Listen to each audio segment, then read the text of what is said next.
Welcome back to the show. Joining me now is Ted Dibiase, but you might know him as the $1 Million Man, former wrestler. And this week he's speaking at the Mayor's Prayer Breakfast this Saturday. How are you doing? I'm doing great. Thank you so much for coming in. It's a pleasure to be here. Excellent. How do you go from being a pro wrestler to speaking at a Mayor's Prayer Breakfast? You know, it's a very, very long story that I don't think I could have the time to tell here, but the transformation of my life began in 1992.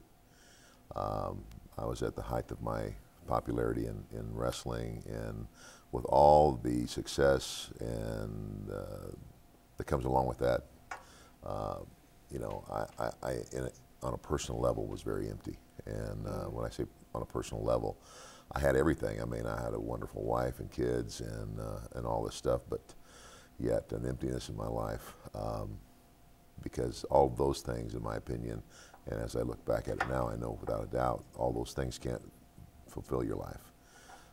And it took me nearly losing my family and all the things that are most precious to me to bring me to the realization that I needed to go back to the principles and the God of my youth. And so I turned back to Jesus Christ and surrendered my life and heart and will to Him. I had no idea at the time that it would mean that I would eventually become a full-time evangelist in full-time ministry, and that's what I do now.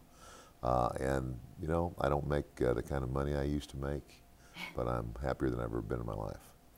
I mean, it's a big jump from wrestling, which is an industry that sort of promotes violence, it promotes excess, and going to be an evangelist. Do you look back on it, and do you ever regret it? Regret wrestling? Yeah. No. Wrestling, as I grew up in it, as a very young boy and watching my father wrestling in those days was pretty much blue-collar crowd, but wrestling was still always about good and evil. There was always a good guy and always a bad guy, and the story that was always told was eventually that good guy was going to overcome evil and win. That was the draw. And especially when Vince McMahon originally, when he took wrestling and created WrestleMania, he took wrestling and he then presented it as family entertainment. The characters were very much over the top. What I didn't like about it is after I left, they had what they called their Attitude Era, and then it got pretty smutty, and you know, it went over the top the other way, and I was in total disagreement about that, especially as a man of God.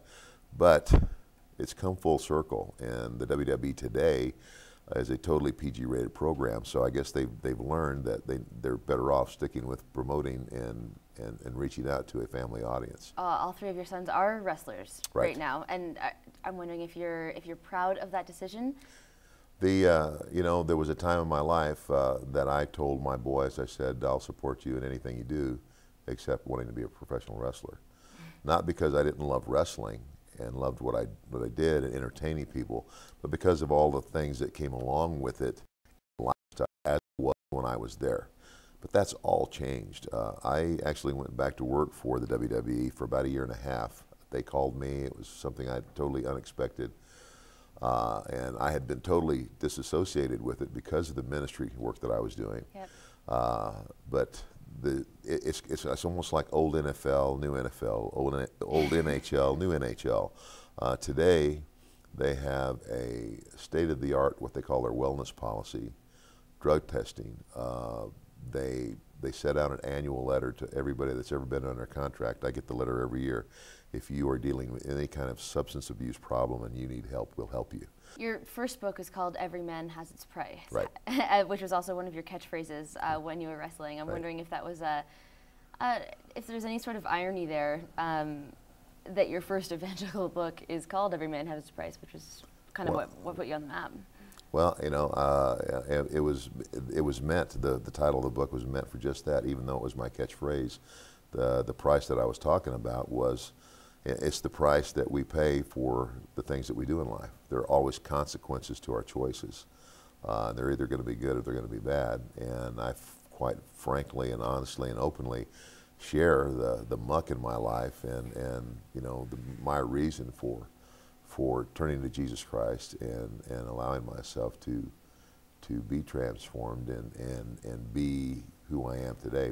Now you'll be speaking at the Mayor's Prayer Breakfast this Saturday. What can we expect from you?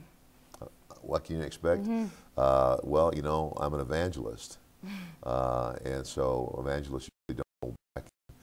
I'm not a wrestler, and I tell them, and I'll probably tell everybody there, I say, you know, I'm not a wrestler in the physical sense anymore, and I promise you'll never see me in spandex again.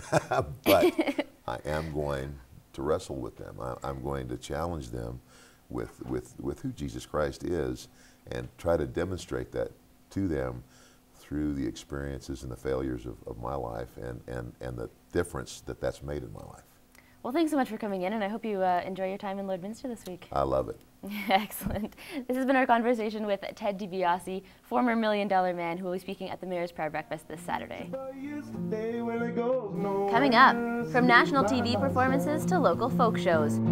Singing, you can run, but you can't hide. What makes Earl Stevenson the artist he is today? That's next on Around the Region. Says, I know you, but do you know me through history?